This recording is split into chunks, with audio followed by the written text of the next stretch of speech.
World IVF day.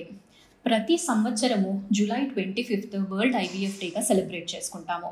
దీని వెనకాల యాక్చువల్గా ఒక చిన్న హిస్టరీ ఉంది. దాని గురించి మనం ఈరోజు మాట్లాడుకుందాము.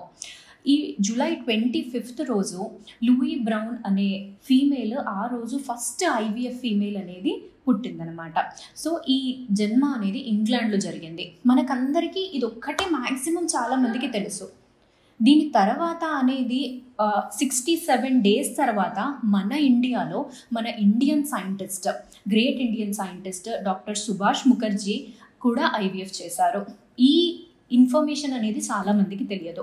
అండ్ ఈ సుభాష్ ముఖర్జీ ఈ సైంటిస్ట్ అనేది ఎంత గ్రేట్ అంటే మినిమల్ ఇన్స్ట్రుమెంట్స్ అండ్ మినిమల్ రిక్వైర్మెంట్తోని ఆ కాలంలోనే ఐవీఎఫ్ ప్రొసీజర్ అనేది చేశారు.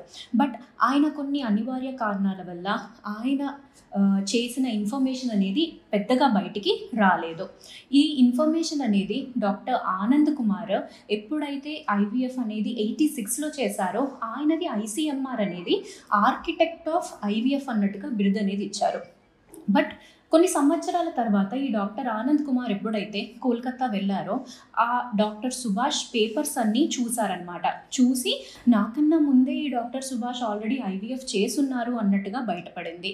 దాని తర్వాత ఐసీఎంఆర్ ఈ డాక్టర్ సుభాష్ ముఖర్జీకి ఆర్కిటెక్ట్ ఆఫ్ ఐవీఎఫ్ అన్న బిరుదు అనేది ఇచ్చారనమాట.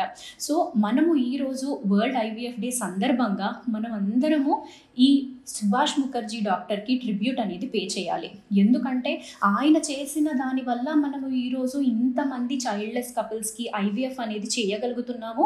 అండ్ ఎంతోమంది సంతోషంగా అనేది కూడా ఆయన వల్లే ఉంటున్నాము అని ఆయనకు ఒక చిన్న ట్రిబ్యూట్ అనేది పే చేయాలన్న ఉద్దేశంతోనే ఈ వీడియో అనేది చేస్తున్నామండి. Thank you.